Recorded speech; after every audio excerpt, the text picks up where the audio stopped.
సర్వ మానవాళికి రక్షకుడు, మనకు కొండంత అండగా నిలిచేవాడు, మనసులో తలచిన వెంటనే గుండెల నిండా ధైర్యాన్ని నింపగలిగే మహాయోధుడు, అభయహస్తంతో ఎల్లవేళలా మనల్ని కాపాడే ఆ భగవంతుడిని ఇప్పుడు మనసారా స్మరించాలి. శ్రీ పంచముఖ ఆంజనేయ స్వామిగా అవతారమెత్తిన కథని దృశ్య రూపంలో తిలకిద్దాం రండి.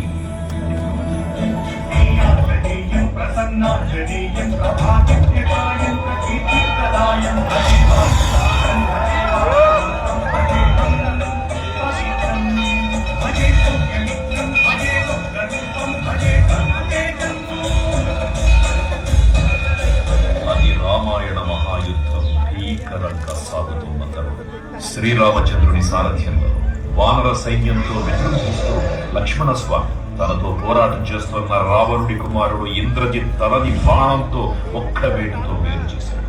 ఇంద్రజిత్ మరణిన రావణుడు ఆవేశంతో ప్రతీకారం కోసం పాతాళ లోకాధిపతి తన సోదరుడు అయినటువంటి మహిరావణుడి సహకారం కోరాడు.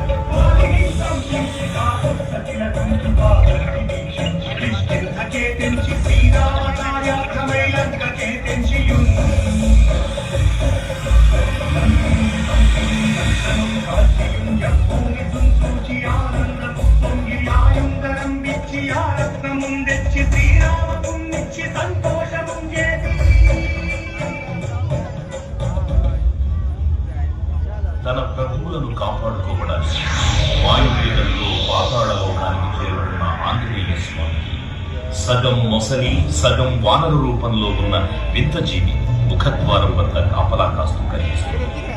ఆ జీవి మకరధ్వజుడు అనే తన పుత్రుడని, మహాసముద్రాన్ని దాటుతుందని నీటిలో పడ్డ వేదవిందు ఒక మొసలి గ్రహించడం వల్ల జన్మించాడని తెలుసుకొని ఆశ్చర్యపోతాడు హనుమంతుడు.